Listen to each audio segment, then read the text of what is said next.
What is the difference between an open-ended fund and a closed-ended fund, either in private equity or a syndication or a real estate fund? What is it that makes that difference? We're going to go through that in this video.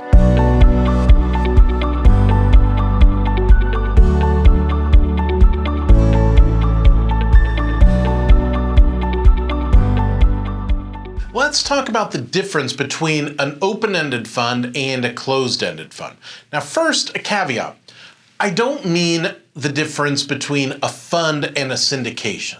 In reality, a syndication is a group of people coming together for a common purpose, where a fund is a group of money, a grouping of money, a pile of money for a common purpose. So to me, they're kind of the same thing. So whether it's for one asset or whether it's for a group of assets, a pool of assets, either a blind pool or a directed pool, that's not what we're talking about. We're talking about closed-ended funds or open-ended funds. So what exactly are we talking about, and what's the distinction? So I think it's helpful to draw it out, and I'll provide some examples along the way. So here is two different timelines. At the top is closed-ended fund, and at the bottom is an open-ended fund. In a closed-ended fund, we've got an investor who comes in here, and maybe he's got another investor who comes in here, and then there's maybe another investor who comes in here, and then together they all travel down the same path until a liquidity event here.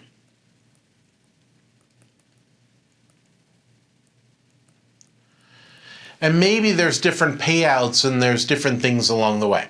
So an example, a typical real estate syndication. We buy the building here at time 0. Maybe we are raising funds for a month or 3 months.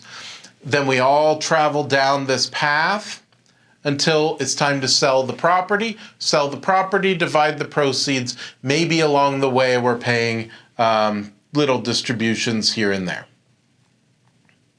But everybody's staying in together. It's all going as one piece down that line. So that is a closed-ended fund. So what exactly is an open-ended fund? An open-ended fund is completely different. A best example of an open-ended fund is a mutual fund. So a mutual fund, you have people coming in at all sorts of different times and exiting at all sorts of different times. So let's say you've got someone here who buys in here, travels down for a few months, and exits here.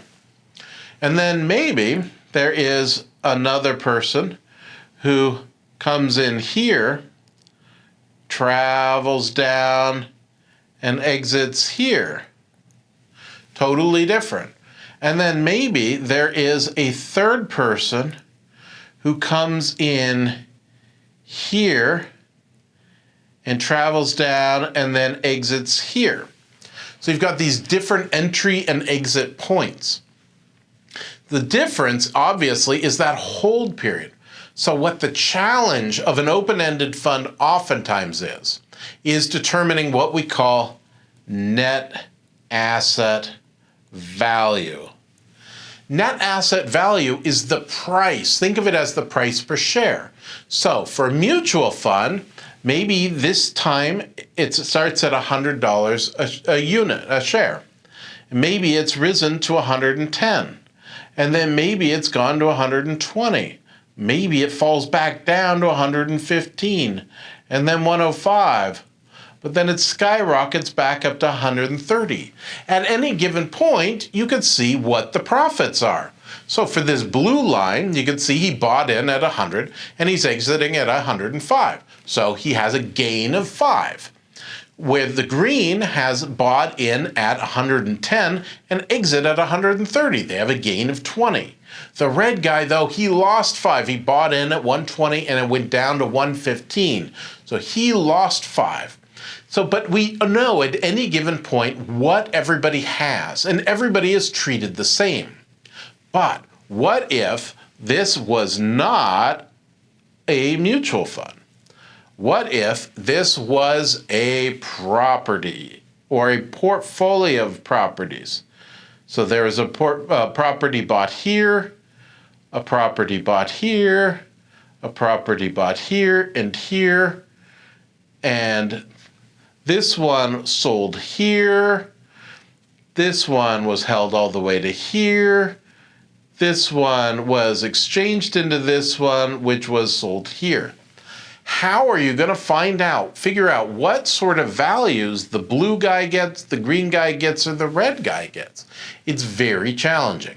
So I'll do another video on net asset value and how that's done and how we handle that. But you can see for a real estate fund, that's the true challenge. That's why they are much, much more complicated and much, much more difficult to do. It costs more in legal fees to put it together because it's more complicated. It costs much more in accounting fees because it's more complicated. All of those things make it just that much trickier.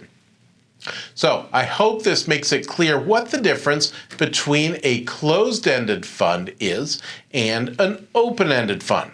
So let's go over what the key takeaways from this are.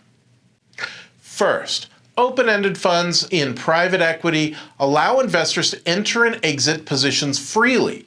So sometimes there will be a lockup period, but basically it lets people come in at any specific point as designated in the terms, and then it provides more liquidity because we let them out at regular intervals. A closed-ended fund involves the acquiring, managing, and ultimately the aim is selling. Right? It's that big capital event. Now, certainly there can be profits along the way, and there can be cash flow in that closed-ended fund. But the main purpose of the closed-ended fund is that appreciation, where an open-ended fund, the main purpose really is that cash flow. And in an open-ended fund in equity, we have more frequent payouts generally because the purpose is that cash flow. And so it also offers a lot more flexibility in managing the investment itself in terms of designing how cash flow gets dispersed. And lastly, the closed-ended funds have the potential for much higher returns because we don't have this calculation of net asset value all the time, which exists.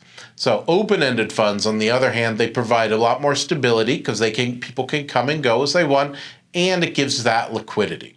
My name is Moschetti. I am a syndication attorney for the Moschetti Syndication Law Group. I help syndicators and private fund managers establish Reg D offerings for themselves by providing them the compliance documents that they need in order to be compliant with the rules of Regulation D, Rule 506B and 506C. We basically help you put these funds together, whether it's an open-ended fund or a closed-ended fund. I would love to see if we could help you. Give us a call or visit our website and set up an appointment, and we can discuss your project and figure out a way to get you from where you're at today to your goal as a syndicator or a fund manager.